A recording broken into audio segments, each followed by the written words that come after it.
Oh, hello, hello. I am very pleased to be here. My name is Brenton Dickinson, and I live in Prince Edward Island. I'm broadcasting to you from my basement in Prince Edward Island, and I have done work mostly in speculative fiction, and I do my research thinking about the way that authors build worlds, and then what we learn about culture, gods, humanity, morality, and thought in the way the worlds are built. So not just the characters and the plots and things like that, but the way the fabric of the universe speaks to the world, to our particular culture or the culture of the authors and things like that. And so that's what I do. And so most of my work's been with C.S. Lewis and the blog of pilgriminarnia.com. And but I've also worked in some other authors too. So yeah, I'll pass it over. Michael, who are you? I'm Michael Boyce, and I am in my kind of secondary office at work in Winnipeg, Manitoba, Canada. I work on film and literature, um, kind of cultural pieces, cultural studies, and I haven't done a lot of work in science fiction until quite recently. And it's really something I've developed an interest in, a scholarly interest in. I've been a fan for many years, but no, I'm anxious to talk about the Sparrow with two excellent scholars. So, Emily. Oh, no pressure, right? No, tag. I'm Emily Strand, and I am I am a literature scholar. When I was in high school, I really wanted to be a literature scholar, but then I went to college, and I always tell my students, the Lord got a hold of me, and I ended up majoring in theology and then pursuing a master's in theology. And so I'm actually a Catholic liturgist. So I'm somebody who helps put on Catholic worship and make it go and help people understand it. And but being a female and a layperson, my biggest role with that is to educate people on the sacraments.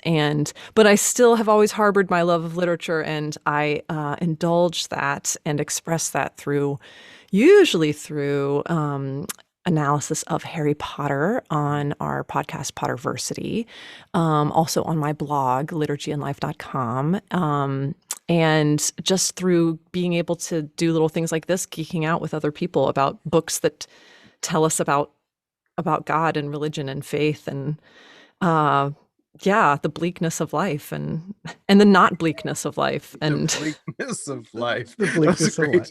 That's Yeah. not a bad segue, perhaps, Yes. to what we're going to talk about. But I have to say, so we're all connected in that we were in this documentary together. Yes, and if we don't mention it quickly, Andrew will comment to me. Yep. That's right. Yeah. So the documentaries on the science fiction makers, is this? Yes. Yes, good. Yeah, excellent. You got it. Yeah, Andrew Wall with, I think it's Refuge 21, has been doing a number of documentaries. Actually, like weirdly productive human being in what and the fantasy makers for my cynical family got the review of, oh, that was actually good. Like that's actually super high quality. That's like a rare documentary review for my family, and they only watched because I said I was going to be in the follow-up to this on the science fiction makers. And then we're really surprised when they saw kind of the screenshots and stuff. So I appreciate Andrew Well for bringing my value up in the household. Actually, they no longer think that I'm just pretend. I'm only partly pretend now. I'm still trying to figure out how to get an IMDb credit for that production, just so I can say I'm on IMDb. Right. But at some point I'll ask Andrew about that. Yeah, we'll figure that out. That I don't know that there's a giant team of PR people with Refuge. I don't think so. I think it's just Andrew. And I have to admit, like, I mentioned it because I was jealous, Emily, of your dress in the film, because I dressed like with like a button-up shirt and blazer, but like the cool t-shirt under the blazer was a move that I hadn't considered, and it'll actually be one of my regrets, like in life. Yeah, like when I come to when that day comes. Yeah, when I it's funny because I discussed the whole thing with my mom, and I was talking with her about like, what should I wear for this, and we had this whole outfit picked out, and there were going to be pearls involved, and it was going to be very professional. And then when the time came, I was like, oh my gosh, I'm only comfortable in a robot t-shirt. I'm only comfortable. Right. I can't do this without a robot t-shirt on. Yeah. So that's what I wore. So that's why I'm wearing my Star Wars t-shirt today. Oh, Ah, very good. Very good. Thank you And for pointing there's that a little out. bit of a sort of a thematic link to what we're talking about today. Yeah. Yeah. actually, I'm curious. This might be a good point to just jump in. Like, what is our individual connection with sci-fi? Like we all kind of fantasy literature kind of came up in our introductions. Sci-fi and fantasy are often linked, but they're not really as connected as people think, and people are not always fans of both. Like, what are your relationships to science fiction? Hmm. I Well, I'll mean, go first because mine is other than the very shirts, right? other than the T-shirt. shirts, right? Other than the Yeah. fact that I often wear a robot T-shirt, I have that in more than one color. Let me tell you. So mine's pretty recent because I didn't really grow up reading that sort of thing. It was not on the shelves. There were lots of books on the shelves in my family home growing up, but not science fiction. So I kind of got into all speculative fiction through, I would say, through Harry Potter, and then that I went into Tolkien and everything. And so in taking classes for Signum University, which I have done several now over the past several years, awesome experiences all. I really got into basically anything being offered, especially by Dr. Amy Sturgis. And so I wanted to take a science fiction course with her. And that is how I heard about the Sparrow. Although it wasn't read in the course, I took the part 1 for science fiction, and I believe they read the Sparrow in part 2. So that's how I heard about the Sparrow. And that is how I have begun to be interested in science fiction, and especially in the kind of religious themes that you find in science fiction, of which there's surprisingly a lot. Yeah, no, I think I definitely I agree. So I didn't really grow up making the distinction between those worlds. Mhm. I didn't read, I probably read some school books, and I read like the Black Stallion series and stuff, but like I had a horse thing. So there were more horses in maybe fantasy and realistic fiction than in sci-fi.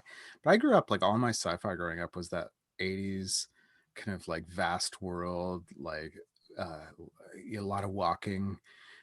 So a lot of the sci-fi enders, like the Ender's Game kind of stuff, was coming Mhm. about. So a lot of the sci-fi had a lot of really, like, either supernatural or fantastic, can I use the word set design Mhm. within within the space world or within the other world, right?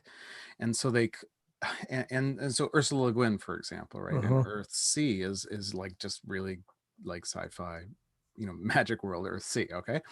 But like her science fiction stuff through the 60s and 70s is actually, it's a little harder to define, right? And she lives comfortably in both those worlds. Margaret Atwood in Canada is somebody who writes dystopia and then other kinds of sci-fi projects, and she wants to call it speculative fiction. It's a good Mhm. term for what she does.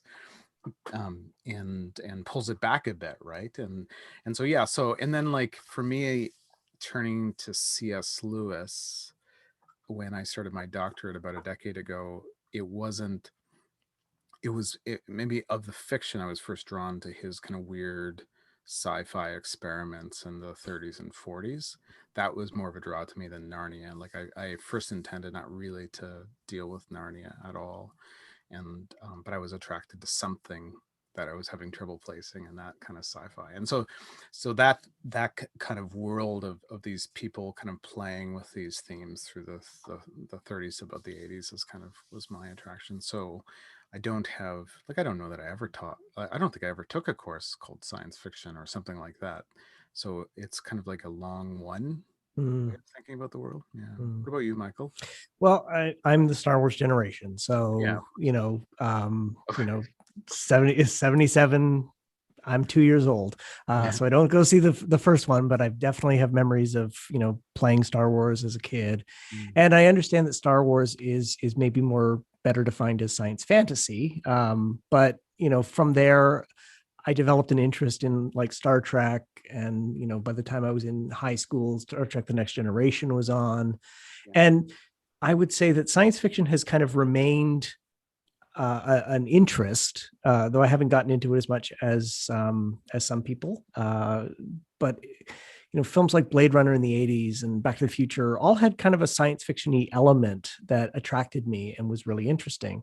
And like you both, I'm fascinated by the cultural implications. And when I was preparing for the documentary, when Andrew kind of gave me a heads up, like, I'm thinking of doing this. Do you have anything to say? Let me find something to say.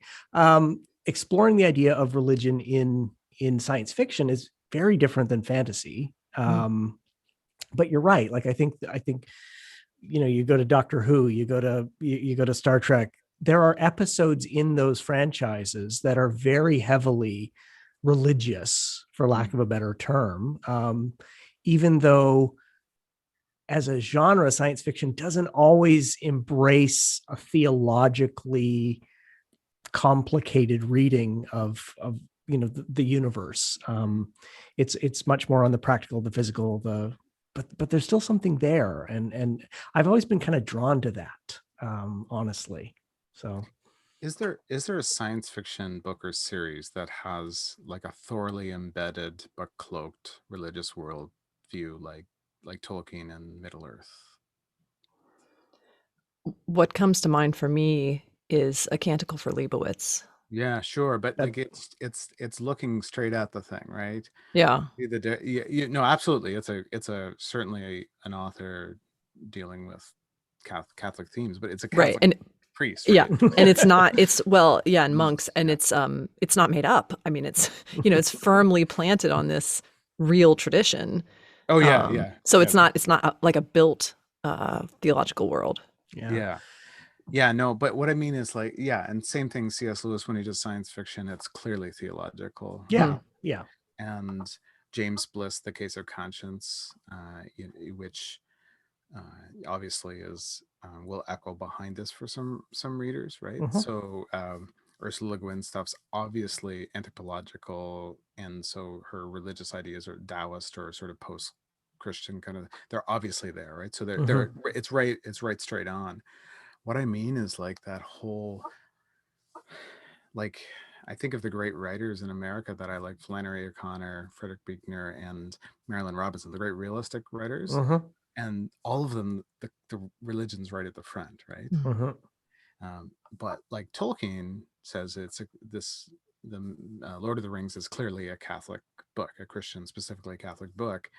But you would have, I think you would have trouble if you're just a 12-year-old reading not it. obvious. Oh, well, obviously this is, if you weren't either like really Catholic or anti-Catholic, you probably wouldn't notice. So but I don't know that in science fiction. I think science fiction takes up with a kind of a materialist understanding of the world as the base, and that authors like Mary Doria Russell, the James Bliss, like authors that C.S. Lewis, are striking out against a materialist or atheist presumption. It's not, I don't mean hardcore atheist. I just simply mean a presumption that the universe runs like a machine, or like a rather than an art project or something. Natural as opposed to supernatural. Yeah. Once we start talking stuff, like, I keep wanting to be careful about definitions. I guess I'd rather be reckless and imprecise today. I'm good with that. We're not being cited. We're not being Whereas there's quite I think a number of fantasy authors who are Christian or other religions that kind of embed their worlds, or right. Yeah, there seems like you can more kind of safely presume that it's, I mean, like what C.S. Lewis said about if you're going to create a secondary world that's believable, then fantasy writers, at least in his era, were drawing on the only other secondary world we know of, and that's the world of the spirit. And so it kind of follows that you can kind of sense that world, especially if you're looking for it. You can sense that world underneath. I mean, even up to Harry Potter, and although I think we're getting a little beyond that now with fantasy works, but yeah, science fiction is a little bit different. I was very drawn to Ray Bradbury's stories when we did the science fiction part 1 class with Signum, because there's a lot of strong theological assertions, and again that opposition of the material, the natural world, and that world beyond that we can't really understand. Always fascinating to me. Do his Ray Bradbury is like, or do his stories tend to leave open? They seem to leave open a little space for the numinous. Do they leave a Yeah. little space for the supernatural, or do you know what I mean? Like, Well, is God possible in Ray Bradbury's worlds? oh, I think so. I mean, if you read I can't remember the name of the story, but it's in the Martian Chronicles. It's in a couple of different editions of his. It's the something about the lanterns, and where he encounters these beings of light. Yeah. And it's these Anglican priests that go, or brothers, and they go and they're going to preach the gospel to these beings that they've found out about, and then they end up being, converted by these beings. Basically, like, these beings show them such sort of, numinous, mysterious kindness and benevolence that they're in awe, and they realize there's no need for evangelization here. Yeah. So yeah, I mean, yeah, I don't know if that answers your question, but Right. Like with Arthur C. Clarke, sort of from the same era, but maybe the highest profile writer of that era, of any era. He, like in 9 billion names of God, right? Okay, so clearly that's just the Buddhist story, right, or something like that, or the Buddhists have discovered something natural that the story reveals. But like childhood's end doesn't seem to me that the Christian worldview could possibly be true within the childhood's end, which is a story about an alien species coming, observing, and then assuming all of Earth, basically, or that's their intention. So I won't tell the whole story, but it's not like it closes a door, I think, on the Christian story as more than a valuable myth of historical development or something like that, right? So yeah, so I was curious. I don't feel Ray Bradbury very often closing the door, but I don't have the whole catalog in my mind. Yeah. Intriguing. Yeah. So Mary Doria Russell, this book was a complete surprise to me. So this is the Sparrow. I had to get the copy from the library, and we had to order it, so it wasn't even in our city, our biggest brand. So they had to they brought it from another branch, from like, I don't know, sitting out in the countryside somewhere, always being used perhaps. But it turns out my brother-in-law has this one, and is it The Children of God? Children of God is the sequel. I have that as well. I haven't read it yet. I'm kind of like, and so apparently he has both. He's like, I just like the title and the cover design, so I bought them. It's great. He's my nephew, or my son, has two nerd uncles, like Star Trek lover, Star Wars lover nerd uncles, right? And one's a pastor and sort of a hipster and like community connected and sort of understands like what's happening in culture, and a foodie and a wine guy and all that kind of stuff. And the other guy's like an electrician, like he probably would train dogs for a living for the rest of his life or something, right? So like they're just so different, but they're great. They're both very vocal about stuff. So he wanted to really talk about the book. It's a book that drives you to want to talk about it, but I had never heard of it. So was I missing something to not know about this book, or has this been a sleeper book for this generation? I didn't know about it either. It was on my shelf. My wife had it. She had read it. Okay. It's apparently won a lot of awards, but I'm always surprised the things that I don't know about. Like I just discovered Lizzo was a thing about a year ago. So like I'm not always up on on what the kids are understanding, but yeah, this book kind of came out of left field for me, and I really enjoyed it. Like it engaged in a way that I just wanted to talk about it. I was so looking forward to this conversation because this book sparked ideas, wrestled with things, the implications. Some of them, I think, go beyond where the text goes. Like she doesn't quite develop them as much as I would have liked. But wow, this was good. Let's walk through that. But Emily, you brought the book to us, and so As with all cool things I know, I learned, I'm sure, at Signum. From Sturgis, I guess. Yeah. So yeah, and people know, Signum people who know me know my interests too, and so they're constantly like, "Oh, check this out," So I really appreciate that. So please, if you if you know of something you think I'd like, please present it to me. I always assume I don't know about a lot of cool stuff just because I feel like I got started with all this really late in life. And so, yeah, so I'm always just thrilled, like when I find stuff. Like I've got Case of Conscience on my in my to read stack, but I haven't read it yet. And the Arthur C. Clarke stories you're talking about, I have not read those yet. I can't wait. I'm excited. I feel like I I'm I'm starting to see where my PhD will happen if it ever happens. Is it's going to be this link between science fiction and fantasy and speculative fiction in general and religion, because it is really an interesting place for those conversations to happen.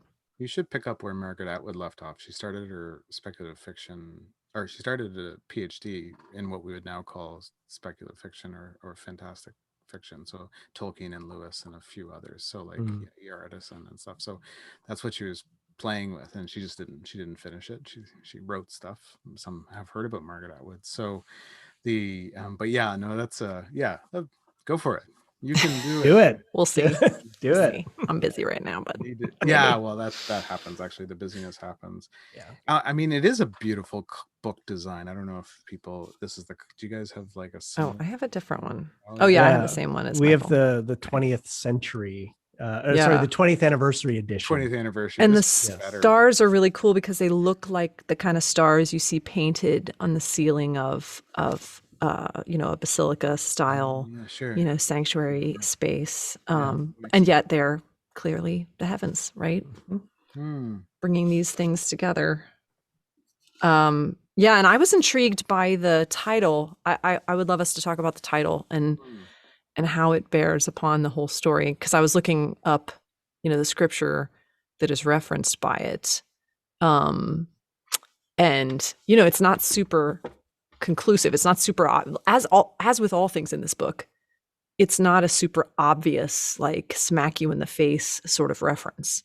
But it's beautiful. Do you want me to read the scripture that it refers to? Okay, because I marked it here. So I think the clearest one is from Luke. There's also a corresponding passage in Matthew, but this is in Luke chapter 12, verse 4, and Jesus says, "I tell you, my friends, do not fear those who kill the body, and after that can do nothing more. But I will warn you whom to fear. Fear him who, after he has killed, has authority to cast into hell.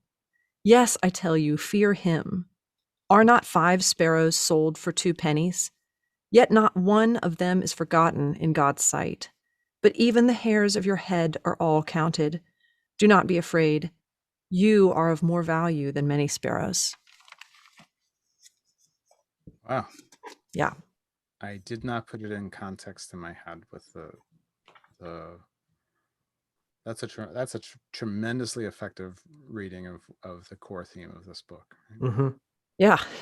Right. Yeah. Okay. Right. Don't fear to lose the body, fear to lose the soul. Yeah. So let's actually back up a bit. So this is in one sense, it's a space journey to another intelligent species first encounter story, right? Yeah. So that's fairly standard. That's one thread. They land in a particular community on a globe, but recognizing it's local. I don't know if this is saying too much, but realizing maybe a little too late how local the place is that they've landed. Right? I think is that's fair. Because we need to talk about the book, but I don't want to ruin it for somebody, because anybody can like press pause and just go and read it. Yes. My local library system will have it for you. Or if you're in Prince Edward Island, Breton has the book right now. Michael's wife has a copy. So and Amy Sturgis's students throughout the world will have copies. So that's like one thread. But what's really kind of interesting about this book is how complex the writing of it is. The other thread is we already know that in some ways this is a failed adventure, because one of the priests on the first encounter journey is basically sort of on trial. It's a little T trial. It's a he's called to testify to the events for which there are only spotty records. Right? Yes. Yeah. So we know that almost immediately in the book, we know that something has failed, and catastrophically, in the mission. So you find that out within 30 pages of the book. It's part of the frame of Yeah. the story. And I find the frame very effective in terms of, it's salacious, what's being referred to in terms of the way he was discovered, and rescued. And so you're intrigued by that. He's got some injuries that are grotesque, and not even fully described. They're kind of vague. They're left vague, and so your mind can kind of stitch together the horrors of them, and even maybe push them beyond what's intended. Yeah. So it's a very intriguing frame. I found the structure so interesting. Somebody who has studied narrative for so long, in the hands of a lesser writer, this kind of broken frame, broken timeline might not work. We know that the crew is dead by about page 30. And then, so everything else is then filling in, and we kind of go back. But I found the way she did it to be thoroughly engaging. Just dropping in little hints, referring to Sandoz as a whore, for example, her word, not mine. And then you're kind of like, wait, what happened? And it's gradually revealed, but it could be anticlimactic if she wasn't a better writer. Right. Everyone's dead. But that's the question about what a book is about. And I think that's what makes this is a book that I think wouldn't have been invented if television or movies hadn't been invented first. I think the way that she has the two threads that are going back and forth in time, I don't know, 20. It starts about now, basically the 20 teens. They send a mission to this planet, Rakhat or something. Rakhat, right? Yeah. And so, sorry, I didn't have something in my throat. That was the planet. It's and peculiarly, it's a group of Jesuit scientists and scholars and pastors, with a couple of other people who have been working in connected to this Jesuit adjacent. Yeah, Jesuit adjacent, including a Sephardic Jewish woman, right? So an AI specialist. And they go and first contact without telling the UN, without telling anybody, by getting a off-market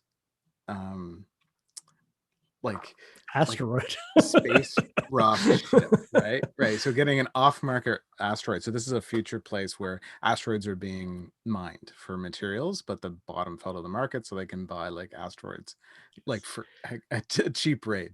Now it's probably still $1 billion or something, but it's Jesuit cheap, right? I have to admit, laughing out loud when they talked about spuds in space, it looks like a big potato. I thought that was so funny. Yeah, and that's how she kind of deals with some of the unreal. If something's almost too unreal, she deals with it by kind of mocking it just a little bit, right? Right. So, right. So as you would.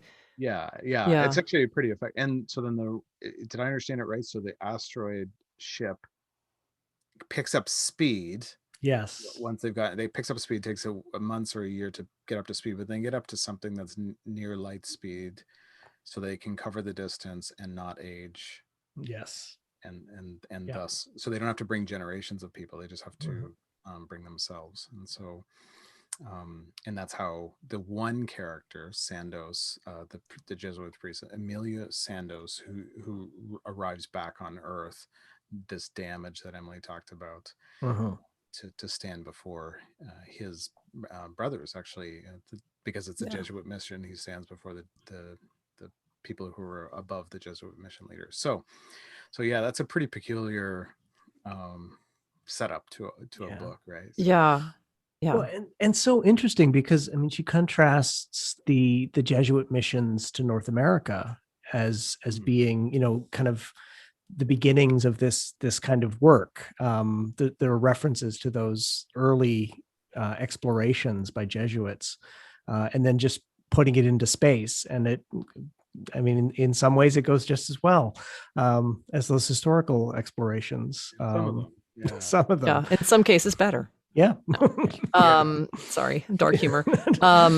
Yeah, and that is the interesting thing, because I didn't go to any Jesuit institutions, but my sister did. My sister actually went to John Carroll, where part of the book is set, and my brothers went to a Jesuit high school in Cincinnati. And as soon as I heard the premise of the book, that we're talking about Jesuits in space, I was like, sign me up, because that is so consistent. It's one of those things where, how some books are kind of focused on a subculture, and the more you know about that subculture, the worse the book is, because it doesn't really do it well. It's the exact opposite with this book. As soon as I started digging into it, I was like, oh my gosh, she knows people in religious orders. She is one of these, religious order adjacent people who has studied the culture and who understands that these are actually real people. They all have very distinctive personalities. She doesn't do this gloss of these cleric tropes, that you find in a lot of fiction. They're all extremely realistic people. And even the people that surround them are very realistic characters. And it's like, I mean, I hate to even say this, but it's like science fiction being written by a realistic fiction author, because she does seem to have gone on to only write historical fiction, historical realistic fiction after these books. And it is really kind of refreshing to read the style, even if some of the spacey elements and the science fiction-y elements, you have to sort of squint around them, and she deals with it, like you said, with humor, to kind of gloss over them, and it's left a bit vague. It's just still so refreshing to really feel like that this is, if you know anything at all about the Jesuits and their history, which is a history of dangerous exploration, for the sake of extending the reach of the gospel, this is utterly realistic in a science fiction context. Yeah, and that's actually, it's kind of an interesting thing for the book. So I wince when religious characters come up in contemporary fiction. You just should know, like, I think of religion, for people that are committed to their faith, it's as intimate and interconnected to their lives and to their community as the kinds of questions we're asking today about culture, gender, race, things like this. I don't think it's as implicated as all those. I don't think it's like an ideology that one just picks up or something like that. No, it is for some people. And if I were writing, say, about a Canadian First Nations person, so like a Indigenous person, I would never do that without kind of drawing someone from that community in and making sure the character is landed, making sure the threads work, making sure there's not weird kind of comments, stereotypes, often probably over loving stereotypes for some groups and kind of negative ones for other groups. And I wish that writers would do that with religious figures that are prominent in their books. Well, that level of cultural sensitivity, and I think Emily, you're right. Like the way in which these religious figures are drawn as somebody who knows brothers and sisters in different orders, they're all individuals. They have different perspectives. So, I mean, in this world, we have DW, the former Marine, who, is like no nonsense kind of authoritarian, has some interesting quirks in his personality that are revealed later on, but that's him. And then Emilio is another, and Mark, the French Canadian, is different as well. They each have. Him. I knew a guy just like him in the Marianists. Knew him just like him. I was like, "Oh, Father Francois, there you are." It's not just Mark; it's Mark. Right? Like yes, it's that from Montreal. Yeah, yes. Of course. Yeah, and I think actually if she's in danger of stereotypes, she's in danger of like localisms. So like a Boston accent, a Chicago accent, like a Southern. The Southern guy, Yarborough. Yeah. But she gets around it with making other characters do accents and kind of make fun of it a little bit. Yeah, that's right. And she does get around it. Various languagues, right? Like Street Gutter Spanish at one point. Is it the Father Superior? No, it's Who's the other person that grew up in it? Is it Philippe? Philippe, who shows up kind of late in the book. He was a little harder for me to. I kind of didn't need another priest just at that point.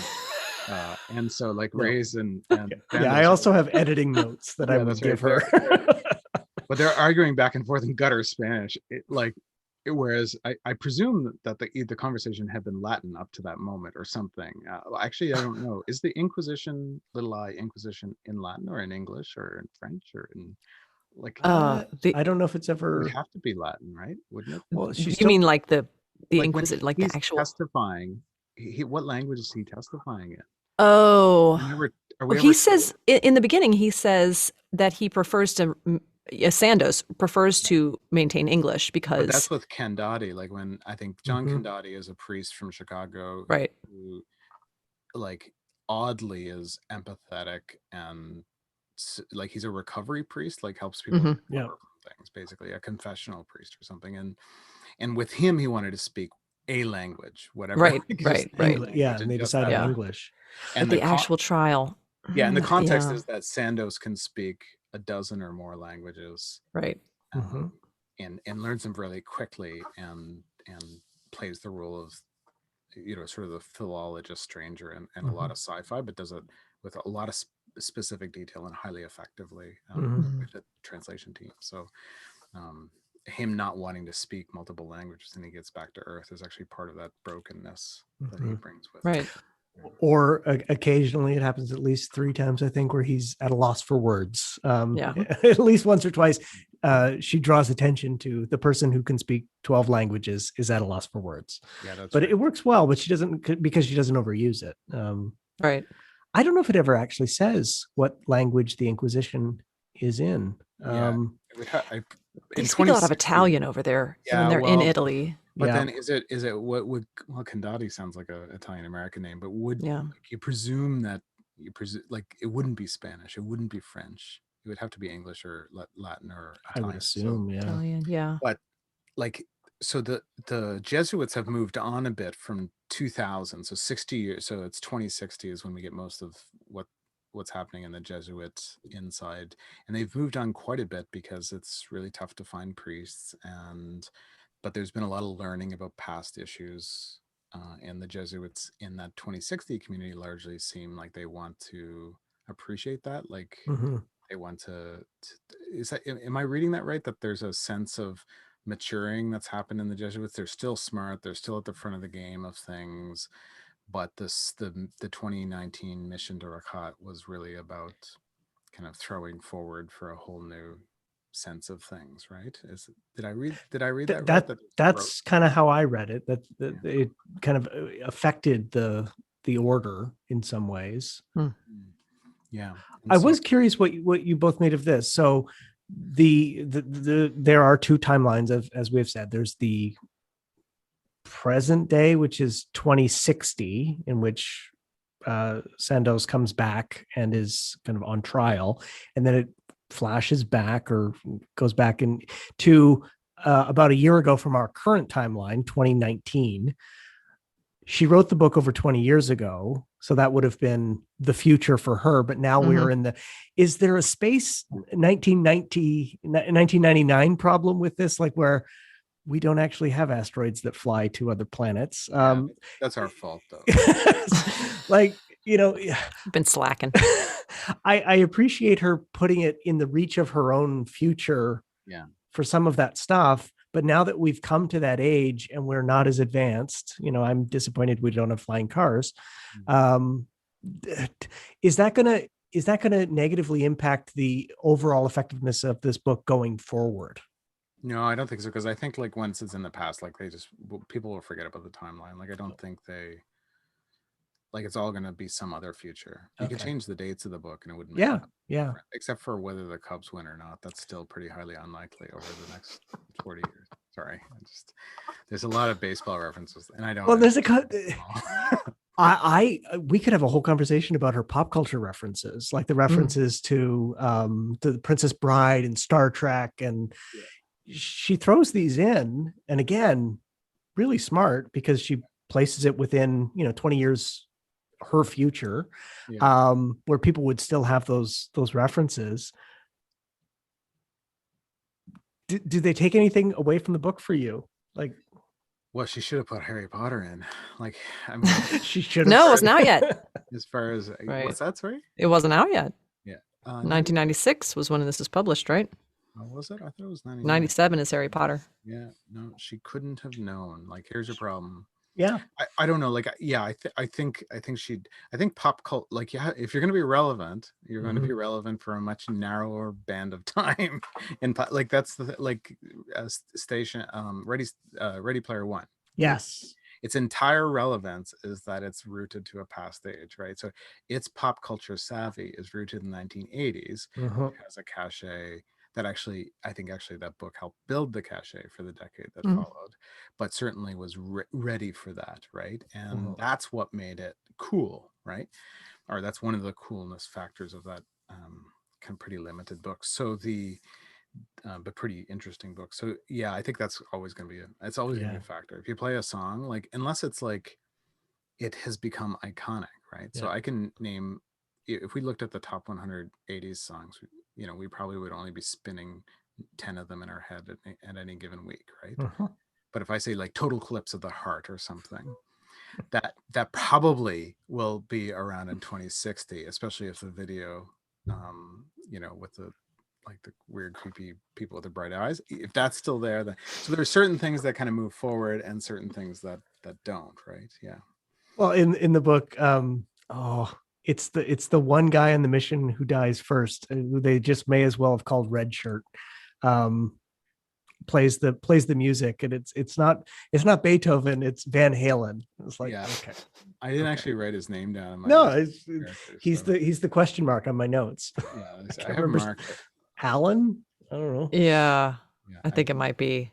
Anyway. Yeah, I'm relying on a read from a few years ago for much of the book, but yeah, like, it does lack that effectiveness of like pop culture and timelines and stuff. I would have made it less specific. As it turns out, what we know sort of 20 years later is that there are little things that make drawing a trajectory to the future difficult. So right now, if we could figure out how to make batteries small and light, that would be like a complete tech reframe for our whole culture, right? Right. Yeah. If we could just figure that out, like, so that the environmental damage of batteries was less, the cost was lower or more efficient, and that the battery itself doesn't make part of the problem of whatever we're trying to fix, right? That we're stuck. Like, we can't have flying cars because batteries don't work that way, and we can't put like diesel engines in a flying car. So like these little tiny things that were kind of nipped at, like that bend our tech to the center, that makes drawing the trajectory forward really kind of, I don't know how to get past that. So yeah, that and this is the problem with this is the challenge of speculative fiction, is like, what do you do? I don't think there's any proper escapist literature like people think. It all has relevancy to the culture in which it's written, connections with the audience, puts it on a new frame that people can deal with. But how do you do that in a way that is both relevant, draws connections for people? That, to me, it was the one part of the book I was kind of like, oh, this grounds it in something that doesn't quite fit with everything else that she's grounding in, references to the Princess Bride and Star Trek, versus the references to historical Jesuit missionary trips and things like that, which kind of have more weight. Heft. Yeah, I think that's a good word. Yeah. Yeah, I was so busy being blown away by an actually realistic depiction of members of a religious order that I'd never in my life read in any kind of fiction setting. No, like, it's like that I didn't notice any of that.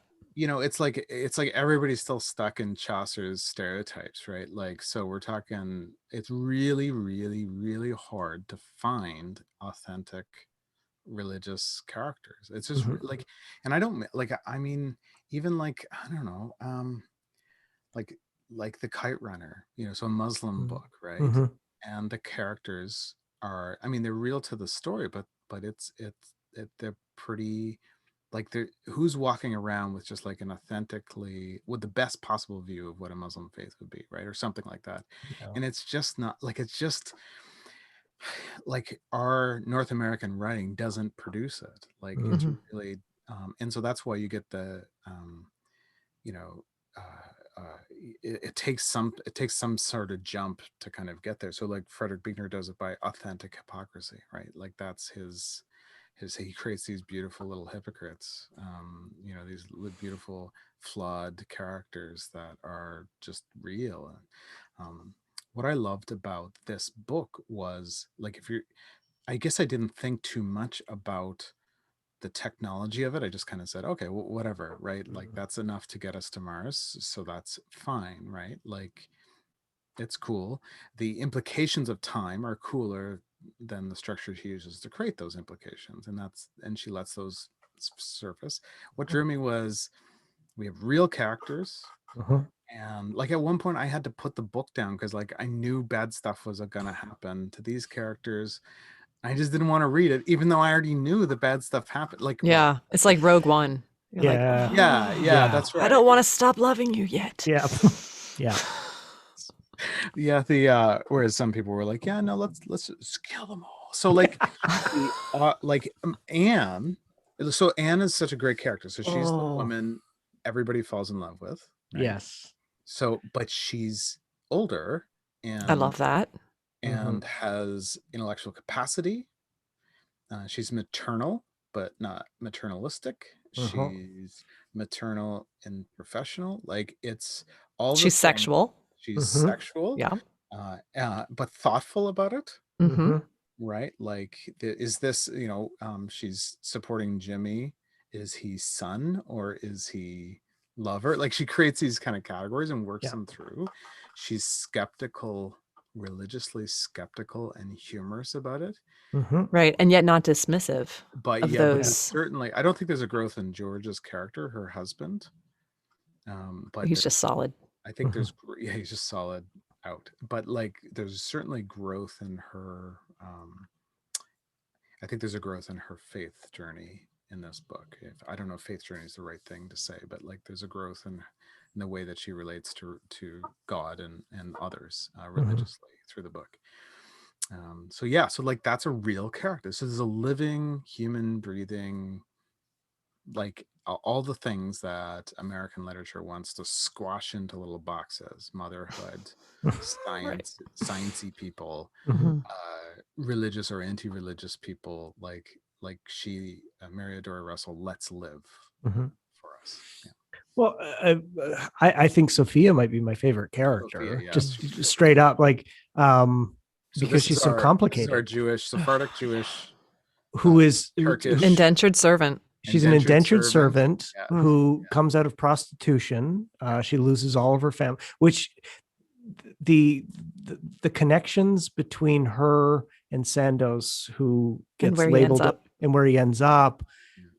but the book never actually deals with the relationship. There's also occasional mentions of Mary Magdalene, who has been figured as a prostitute in some readings, Right. Yeah. but And she never wrongly in other yeah. readings. Yeah. And she never, but the book never teases that out explicitly, just kind of draws that out.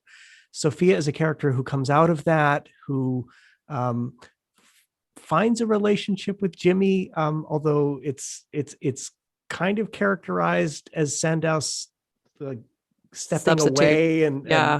giving his blessing, even though that suggests lack of agency on her part that does not warrant her character's or something her character does not seem to ever want or would put up with. But then she's also pregnant. She is the person who leads the revolt on the other world by standing up and saying, "We are many, they are few." But She's her a character, wonderfully drawn out character. I'd love to know, Emily, do you think like does like, so I love the Sophia character, absolutely. I felt like narrator one, narrator two, so the 2016 narrator, the 2020s narrator, basically the late teens 20s, so the trip and then the early years of the trip, right? Which happens quickly because of time Mhm. in their mode of thinking. So narrator so the inquisitorial narrator never gets to those sorts of things. Like we know more than what happens at the board of Right. inquiry, right? But the narrator one, did I say A or one? And narrator two, like, so the 20s narrator, the in the moment of of discovery and encounter of other worlds, that narrator lets Sophia slip, I think, in the second half of the book, or in the third of the book, I think. And I mean that because, like, we have her internal workings of thinking about herself and thinking about all these people and all this assessment, and then a kind of sense, well, yeah, like, I think this must be, well, she says this a lot, this must be kind of what God is doing, even though I don't really believe that. I think it is, right? But we don't have, like, really her internal workings on falling in love, except I want to be honest. Right. She Right. be honest with herself. So that's I'm gonna be on. I'm not gonna build up walls. And there's a gap. I feel like there's a gap there. Now, did I miss the gap? So Emily, I'd like to know your kind of thought about moving, like, just what Michael said. So the moving from uh there's a point where Sandoz and Sophia could have had an affair, Hmm. right? Because there's a love and appreciation for one another. And there's a lot of talk about what celibacy means and doesn't mean. Yes. Yeah. From the very beginning. That's right. Yeah. And Yeah. I think that's actually important to the book. And so I think it's important that Sandoz chooses celibacy. So, like, I think it's because now he's not choosing Sophia. So that's interesting, but still from that frame. After that, I just don't know how she gets to to being a mom, really. Yeah, I mean, I think it's important that from what I've seen in the narrative, and again, I was able, yeah, it's been a while since I've read the entire novel, and I've been reviewing it, but not in its entirety. She makes the clear choice to, he's not choosing celibacy, he's choosing God. He's choosing his relationship with God, which presumes celibacy. And it's interesting because, I've heard people in religious orders talk about celibacy, and it's, they treat it, their first dinner party when he goes over to Anne and George's house for the first time, Sandoz. And, they joke around about celibacy a lot. And there is some of that happens, but when you get onto a real level with people who have made that choice, it's a very spiritual choice, and they obviously, and it's a very hopeful choice. It's this choice about, if I'm willing to sacrifice this thing, that's like the only human way, the only, benevolent way to pursue immortality, is through sexual relations and creating life, that memorializes you in some way, then I have to have a pretty good hope of the reward, and not to say I'm just doing it for a reward, but some kind of state of holiness that I can attain, through this. But so I don't know. I think there's a little bit of a beauty in the fact that they don't have an affair, and that they don't get together, and that they don't just decide to. He doesn't just decide to sort of eschew his Marianist.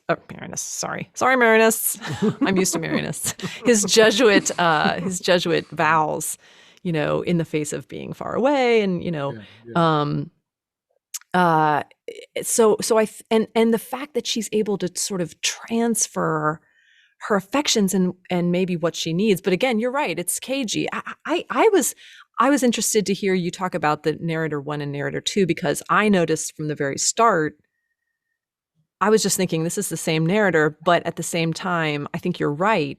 It's weird to have an omniscient narrator, and we get this sort of kind of selectively omniscient narrator. And I think that's more effective than if we only had Sandoz's perspective in, and then everybody around Sandoz in the other time frame. Yeah. But this is a really winding way to say, when he and Anne, Sandoz and Anne go out on a walk after one of their dinner parties, and he tells her about Sophia, and he doesn't say, I have feelings for her. He doesn't, but Anne is inferring all this, and she's saying, well, and she says something about marriage to George for 40 years. And she says, you can't, you can't get through 40 years without having a few distractions, and it's about what you do with those rather than, And she's even kind of encouraging him and saying, maybe God will love you more if you go off and do what you feel like doing and then come back with a whole heart. But it's kind of beautiful in that he doesn't do that. His devotion to God is really beautiful, and it's this book is so it has two different messages that really, I don't know that they absolutely conflict, but he's on a mountaintop, when they first encounter the alien species, that they kind of settle down with, he is on an absolute mountaintop, experience with God, and everything is so beautiful. Whereas in the beginning and in the end, there's this sense of having been tricked and having been, having a joke played on you by God and becoming this fool in this horrible sense.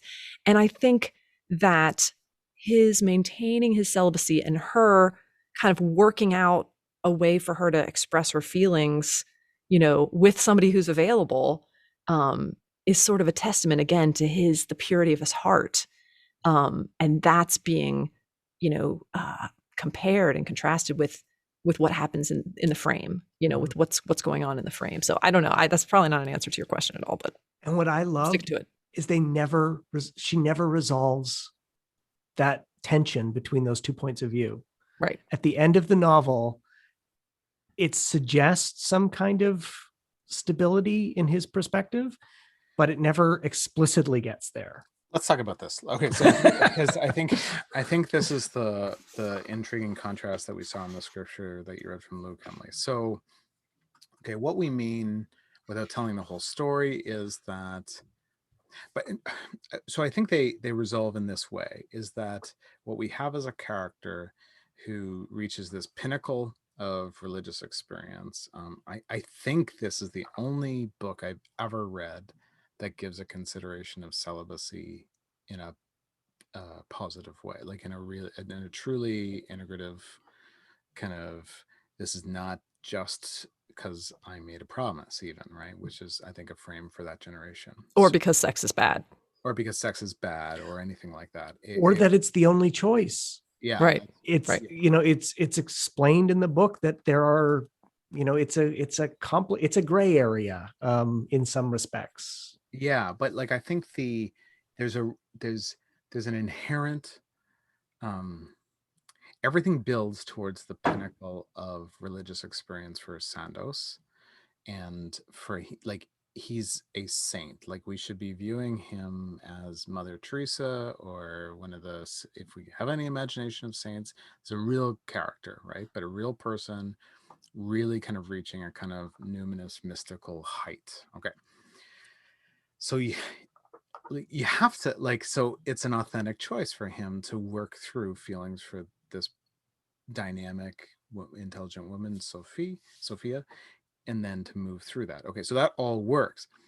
It has to be real in order for the key problem of the text to be there, right? You can't. So what was that like book? Oh, is it Australian or American? The Catholic priest who, it was such a popular thing. There was a big long 10-hour miniseries about it, and like he's moving his way towards being pope, and then, but at the same time he's having these affairs. And anyway, it's I missed that one. Thank God. Anyway, It's like the young pope. I've lost it. Yeah, no, anyway, he's got this great kind of front personality, but gets kind of lost religiously in some ways, and is upset when he's passed over as pope, and because like angry, right? Like fleshly anger, and there's kind of a relief in anyway, it's almost it's on the tip of my tongue. There's none of that. Like, you can't, like, for this to work, and the thing is, something happens to the most spiritual person ever that causes him to not just doubt, but to completely turn against the God who has given him this great experience, this connectedness, and to turn with anger and disgust and fear and self-loathing. Okay, so this is this is the Dalai Lama, taking up a tank and going into Beijing. Right? Like you need to, Right. like readers have to find some contrast that will work for them on that. Right? This is so that's, I think, where the tensions work really, really well. Yeah. Can I read a little bit from the beginning? I've really appreciated rereading some of the beginning of this book because I feel like it latches really well with the ending. I'm on page 59 of this edition. And Sandoz asks Candati, do you experience God? And this is in the 2060 frame. Do you experience God? Sandoz asked him without preamble. And, it makes Candati feel uncomfortable because he talks about how Jesuits are sort of the academics, the mind-oriented, not like the Carmelites or the Trappists. He says, not directly, not as a friend or a personality, I suppose. Not, I think, even in a tiny whispering sound. And he watched the flames for a while. I would have to say that I find God in serving his children. And then he goes on to quote the gospel, for I was hungry and you fed me, I was thirsty and you gave me drink, etc. And it says the words lingered in the air as the fire popped and hissed softly. Sandoz had stopped pacing and stood motionless in a far corner of the room, his face in shadows, firelight glittering on the metallic exoskeletons of his hands. He says, don't hope for more than that, John. God will break your heart. Yeah. I mean, that is bleak. That is bleak. Is it bleak?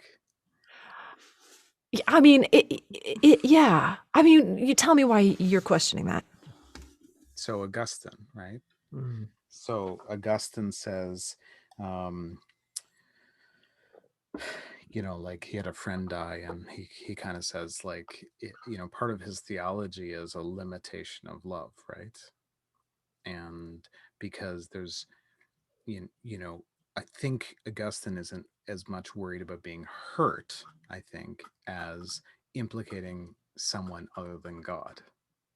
But I could be wrong. It could be read as Augustine limiting hurt, right? You will be hurt in that kind of sense.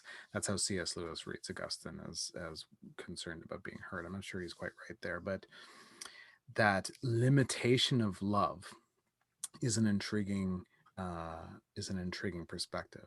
I think you have to be unlimited. I think that Sandoz I think you have to be prepared to have your heart broken to love. Yeah. Truly. I don't know. Maybe it's my perspective because I always tell people, like, I get up in the morning and I forgive my church and then I put my pants on and then I go about my day, And so, and God is always there to mend my heart when it's been broken by human institutions. So I think that's probably my read on that is going, oh man, when God is the one breaking your heart, that's, or the one playing the joke on you, that is a tough message. Yeah. But like that's brokenness through other people, right? Right. Right. And through other people who are the God representatives in your world. The God in flesh folks around you, right? Right. That's not what happens in this book. Yeah, well, that's true. Oh, and there's a great irony with what happens in the book too, because they set out on the journey to Rakhat because they hear this music. Yeah. Right? And it's like somebody talk about that because I haven't read that. That's not fresh. I don't have that portion fresh in my mind. But they hear this music and they assume that it's like, right, like divine, like kind divine, or at least the height of culture. Right, the height of culture, and it's like porn. Yes. I'm sorry. I hope that's okay that I just... It's high-end intergalactic porn, though. Yeah. To be fair. Right. Interstellar. I guess it'd just be Interstellar. Well, again, the great irony of the book, right? Like what draws them there is the thought that this is going to be something, the height of culture, and to find out that it's not, and that they've completely misread it, is shattering. And not only that, but for Sandoz to come back and say, like, well, you probably heard the songs that are about me. Yeah. Like that's horrifying. Horrifying. Yeah. And again, it's never really reconciled. I left the book thinking like I need to read the sequel because I really need to see where she takes this character next, because it ends with we're going to go back and we'd like you to come along because you have gifts, or at least teach the crew before they go. teach the crew. But I have to, like, I don't know the way I have understood Sandoz as a character. Yeah, he's come to some kind of reconciliation by being able to say it. That's not the same as being healed. Um, is he going to be willing to do this again? Yeah, this is a tough one for me. Like, so I just finished yesterday. so so I haven't had the chance to kind of let the book sit and to come back to it. My feeling is that there's a breakthrough moment for this character. And there's certainly a breakthrough as a sort of survivor of abuse. There's certainly that kind of a breakthrough. And it's really intriguing. So I picture the narrator, this narrator A is female and narrator B is male. So I just like, so that's probably a problem, or maybe an interesting thought experiment about how I read. So narrator A is this discovery of things, the setting up of the mission, and the moving to the planet, and the early years on the planet, and then the Rakhat, and then narrator B, the masculine voice in my head, is the inquisitorial board. And I'm probably just masculine because it's like all men, right? There's Yeah. in that whole. In fact, even when they describe things that are going on around, like the laundry rooms and the seashores and stuff, there's no women, I don't think, in any of that Yeah. environment. So, and it's a woman writer. It's important to kind of note this is a woman writer. Well, this woman writer describes in the masculine voice in my head the abuse survivor, working through the abuse survivor thing. That's where that voice comes from. And I don't know. I think somebody who's had like a male who's really had that kind of experience of like sex abuse survival, we should really like read this, because I don't know, like, I know that men and women sometimes embody that kind of thing differently, but like, I don't know. Yeah. And I don't know that like having a breakthrough on where you are psychologically is the same as coming back together holistically, spiritually. So, yeah. No, it feels, I mean, to me, not having gone through that, it feels like a first step, not a reconstitution. Right. So if you haven't read the book and you want to just pause or just mute for a second, like so Michael says, not having been repeatedly raped by an alien species for the production of art on a global level, and that's implicated, but like all the bad things happening to you are interpreted by this other species as beauty and artistry. Right. The fear, the sound, the screaming, the blood, like all that, the sweat, all of that is part of the evanescent quality of the thing.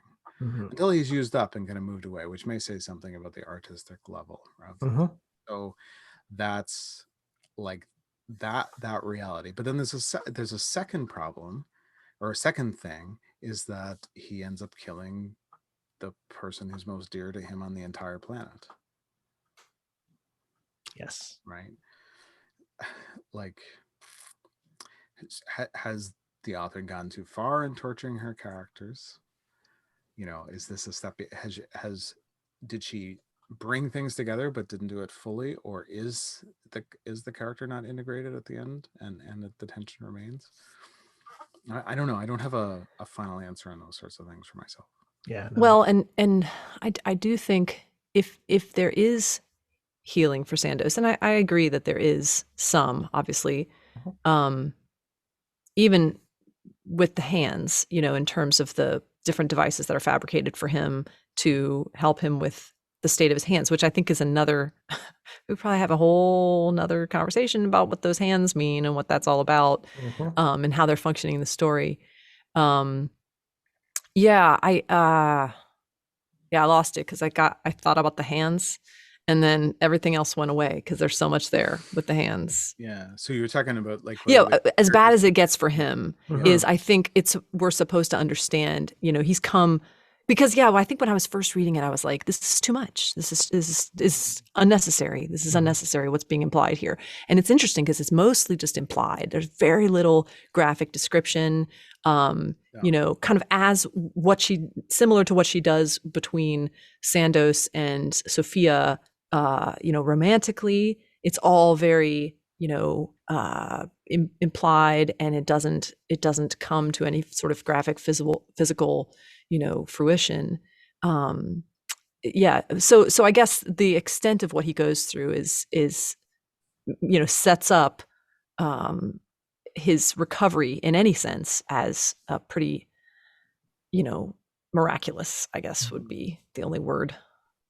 And also reflects on his carers. Candati comes off in a really good light because he's just intensely pastoral. I don't even think it is his job to help people recover. I think that's just what he has a reputation for, And so, which is very realistic in terms of a religious order and the different roles that different people play within it.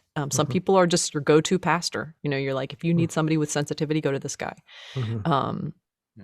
Yeah. I think we just say that there's lots more to talk about. Maybe we could meet again and chat again if that's interesting to either of you, both of you. So Michael, you said you want to read The Children of God. Yes. Sequel, Yes. Ooh, me too. To follow up the character. And Okay. You want to do that, Emily? Mm-hmm. Yeah. Well, let's do that. Let's read that and meet again and talk. But will that be cheating on this book, right? Like the book is the book, right? Like I want to know the character. I liked Emilio. Yeah. I liked all the characters that she held off in the period of I know this text. I know not to get it. I know not to get attached to anybody in the next book. That's maybe. Yeah, there's the Augustinian. Oh well, there it is. I mean, there's all these kind of elegant realities in this book. Is that like you get attached to the characters and then they die, right? Like. Yeah. There's a spiritual danger. And so my question I would leave with is not some like, I think the question of whether or not Sandoz is a spiritual hole at the end of the book is one thing, whether he receives forgiveness for the things he does wrong and then receives healing in some small way for what's happened to him. But like, is this a Catholic writer? She was raised Catholic and left the church at like this then, right? Yeah. Right. Yeah. Is this a Catholic book? Yeah, I that's a really tough question for me. Or a Christian book or something. Yeah. It definitely, I mean, my answer is always yes. Because you can, take the girl out of the wherever, but you can't take the wherever out of the girl. Because it does shine through. Sorry, I botched that, didn't I? Sure. But it does shine through. But the question, it's almost a little bit of a distorted glass, and maybe that's not the right image. Mm-hmm. But it's very realistic because I feel like there's so many people in the same place of having come from this tradition where you're expected to be so sure about these things, and yet your interface with the world has caused you to see things in a different way. Mm-hmm. That's far more cynical like at one point, when Sandoz and Sophia first meet, they're in this little coffee shop where there's all these preppy college kids, and they both have the same very cynical take, looking around the room at the beautiful children, mm-hmm. And Sandoz says he's surprised at his own cynicism, and yet And this is this pure-hearted guy who's the kind of the Harry Potter of the story, in terms of his purity and his, devotion, it's a very uncomfortable book, I think, for Catholics probably especially. Mm-hmm. Yeah, intriguing. Michael, is it a Christian book? Is it a Catholic book? You said you hate when Christian characters are brought up in book. Like I tend to think that people who have left the tradition in this generation or two, like just not done well very often. I would say maybe. I think that when people who leave the tradition write, they do so with an authenticity and a realism that people who are still in the tradition are often reluctant to do or to write in. So maybe I mean, this is not your typical Amish romance. I'm just saying. No, no. And I think that's why I like the book. It's kind of like the film Calvary. If you've seen it, like maybe in the hands of somebody outside the tradition of who's left the tradition, Sure. it's more real. So that's the question I'm kind of leaving us with. Like, like I probably am not the right market for Amish romance, Christian romances. But I don't find, without saying anything negative about any one individual writer, I think that they're a cheat. It's a way of not dealing with sexuality and culture in this moment, but that you appropriate another culture that those things are protected. So like a first date's not going to be an issue, right? So that's something, so I find it dishonest writing as a genre, maybe not in any one book, I mean. But like, does it take then a Mary Doria Russell? Does it take a Martin Scorsese to write Christian fiction or Catholic fiction? Yeah, it might. Or oh my gosh, Walter Miller Jr. With Canticle, and I read his follow-up to that, which was like, nobody's read the follow-up. Good for you. Oh, I have. I didn't even know there was a follow-up. 30 years later. Yeah, he wrote 30 years later. I have a bootleg PDF of it, I think, somewhere. So yeah. Well, it's fabulous, but it's the progression from that, at least some semblance of surety, to losing that. And there's a cynicism that runs through it that is not present in the first in Canticle. And it's just a very intriguing. I certainly don't like it as well. Like Gene Wolfe. Like, so like what I mean is that like in the Catholic tradition, it seems like these people on the edges are the shapers of dynamically religious fiction. And in the evangelical community, like not none at all, but like no, like I think you'd be better probably to go to realism than speculative fiction in the certainly the American evangelical market. Intriguing. Well, I think we should allow the second book then to. All right. We should cheat. Right, and we could talk about the first one a little bit more. At the beginning as a segue. I think it will naturally lead to a closing conversation as we, where the next book goes. That will make sense. So thank you very much for everybody's time. We'll be in touch, and we'll come back with the Children of God. Yeah. All right. All of them. Awesome. All of the children. All the children. Children. All right. All right. Take care, you too. See ya. Bye-bye.